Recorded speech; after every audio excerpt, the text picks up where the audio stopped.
All right, Luke, let's talk some Saints. Let's talk OTAs.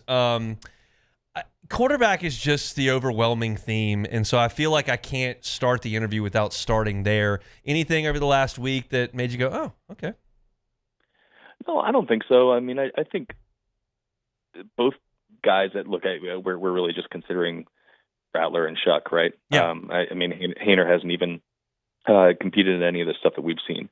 I think both guys showed just some really nice stuff, right? And it's stuff that you have to like temper with the fact that it's not like a truly competitive setting. They don't have any pressure, but like the stuff you see is encouraging. Like Shuck in particular just has a really good arm, man. It pops, and like that isn't nothing. You can see some really good movement skills. You can see some really good placement skills, and then when he really just rips it, it's really impressive to see. And I think you can see in Spencer Rattler just some more comfort and confidence going into year 2 of his career. It looks better than it did last year, and we'll see if that holds up once they got guys down by their feet and they've got to navigate a kind of a muddy pocket. And they've got the full complement of defensive players on the other side of the ball. Like we don't have Tyrann Mathieu out there, So it's something that we've still got to see more of. But I think the early signs have been really encouraging from those guys.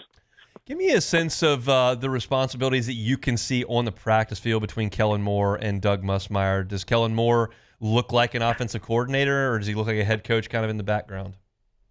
I would say kind of the latter. You don't see a lot of Kellen doing like a lot of one-on-one, talking to guys and you're kind of talking him through stuff. He's not like, for instance, he's not as hands-on as Sean Payton was. But I think that's okay. I think that's kind of who he is. He sets the plan for the team, and how he wants them to play, and he's kind of leaning on his assistant coaches to do like the in person up in your face instruction. So he's most of the time when you're watching him like on the sidelines of practice, that like he's really just kind of behind everything, overseeing everything, and every now and then you'll see him kind of pop in and talk to guys. Is he like a note taker on the practice field? He strikes me as a note taker. No, or if he is, I haven't caught him doing that. Just being completely frank with you, like I haven't done a thing where I'm just like watching Kellen Moore the entire time. Yeah.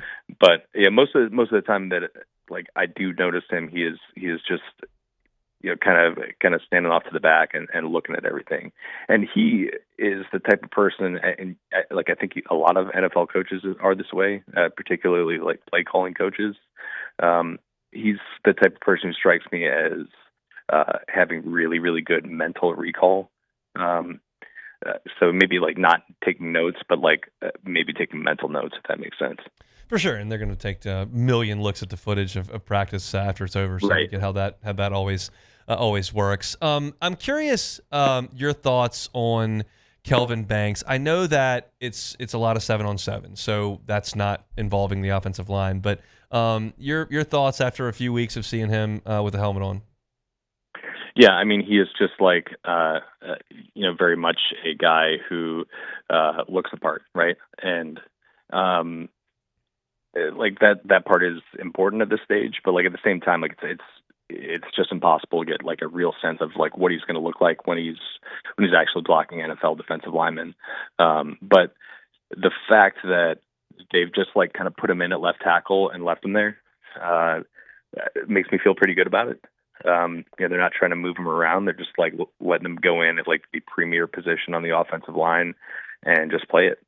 After that kind of initial shuffle where they move Fuaga to the right side and they move Penning to guard, we haven't really seen any more moving parts in that offensive line. That tells me they feel pretty good about him. And just like as a specimen, like he looks like a top 10 draft pick. He's big, he's long, and he moves well. But like I am really looking forward to seeing what he looks like in training camp, and seeing when they get these guys in like some of these one-on-one settings where you can kind of see those skills manifest on the actual football field doing what he's supposed to be doing. How much pressure, if any, is on Kendre Miller? A lot. Okay. Look, they were out there yesterday, and they were doing like walkthroughs of team, and Kendre was in the second group on the far field with the backups, and this is a team that doesn't have Alvin Kamara out there for OTAs. I don't think I don't think his roster spot is secure on this team. He's going to have to show it. He's going to have to earn it, because I think the guys behind him are. Clyde Edwards-Helaire has like skins on the wall in the NFL. Devin Neal was a 6th-round pick, but like a lot of people liked him as like maybe like an early day 3 guy, or even like a late day 2, like back half of the 3rd round kind of guy. And they have this undrafted rookie running back, Marcus Yarns, he's not going to be a guy who's getting 15 touches a game or whatever, but like they like him. He was with that starter group, so I think he's got a ways to go to prove that he belongs on this roster. And he was a 3rd-round pick a couple years ago, yes, but that was under a different regime, different coaches, and I think he's fully in the get prove it spot right now. I'm torn on him because I don't know how much of the friction was Dennis Allen just really not approving of the way things went, or was just the fact that Miller was unavailable. Like I'm torn on, but how much to blame Kendre Miller? Where do you stand on that? I mean, I think he's certainly earned his share of it, right? Like there's definitely like some friction with Dennis Allen, but as my colleague brought up the other day, he had a blank slate with Darren Rizzi, and he got benched by Darren Rizzi too. Yeah, so like I don't think this is just a Dennis Allen thing. I think that was kind of like an easy way to place the blame for a player who hasn't met the team's expectations since he was a fairly high draft pick. The ability is clearly there. Like you can see it when he's on the field. But I don't think it's just the injuries. The injuries are a huge part of it, but like I think he's got to learn how to be a pro. He's still like a really young guy. He was 20 years old when he was drafted. I think that makes him like 22 or 23 right now. If for a guy who's entering his 3rd professional season, but I think he's got some maturing to do. A lot younger than Tyler Shook at that age, which is interesting to think about. Last position I wanted to get your thoughts on. This is just an open-ended deal. Linebacker, like any thoughts? No, that's another one that's really tough to get a sense of. Basically we're just seeing these guys in coverage. We did see DeMario out there for the first time, and I do think that they're going to do some interesting things with their linebackers structurally. I think we're going to see a lot more of them as pass rushers. And I think that's going to be interesting. I think that could be something that suits DeMario really, really well. Because at this stage of his career, I think he's a lot better going kind of north and south as a player than he is moving laterally. And I think he's still flashed just like pass rushing instincts in the last couple of years, so that could be really good for him. But like as far as like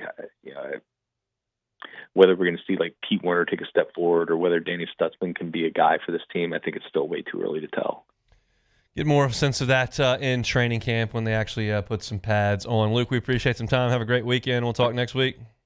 Yeah, my pleasure, buddy.